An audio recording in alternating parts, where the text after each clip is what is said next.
आता 15 जिल्ह्यांमध्ये 119 खरेदी केंद्र सुरू झाली आहे। थोडक्यात आपण कोणत्या जिल्ह्यामध्ये किती केंद्र आहेत ते देखील बघूयात। सर्वाधिक खरेदी केंद्र हे नाशिक जिल्ह्यात आहे, तिथं 34 खरेदी केंद्रांना मंजुरी मिळाली। जळगाव जिल्ह्यामध्ये 18 खरेदी केंद्र मंजूर झालेत।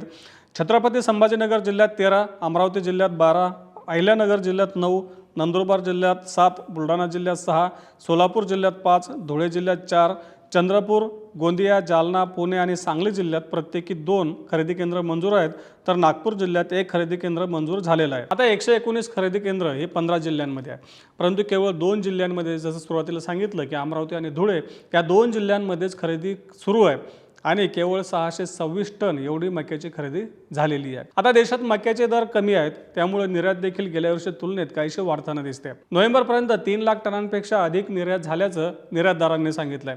म्हणजे एकीकडे देशातले बाजारभाव कमी असले तरी निर्यात वाढताना दिसते, परंतु निर्यातीचा वेग अजूनही 2-3 वर्षाआधी जेवढी होत होती त्यापेक्षा कमीच आहे। एकंदरीतच देशामधला पुरवठा चांगला आहे, मागणी सध्या सुस्त आहे। तसंच केवळ खरीपातच नाही तर रब्बी आणि उन्हाळी हंगामात देखील यंदा मक्याचं उत्पादन चांगलं राहण्याची शक्यता आहे।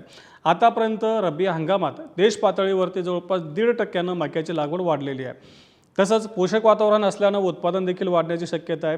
हे सगळं गणित लक्षात घेता पुढचे काही महिने तरी मक्याचा बाजार हमीभावापेक्षा कमीच राहण्याची दाट शक्यता आहे। या परिस्थितीमध्ये आपल्या पिकाची विक्री हमीभावानं करणं शेतकऱ्यांसाठी फायदेशीर ठरणार आहे।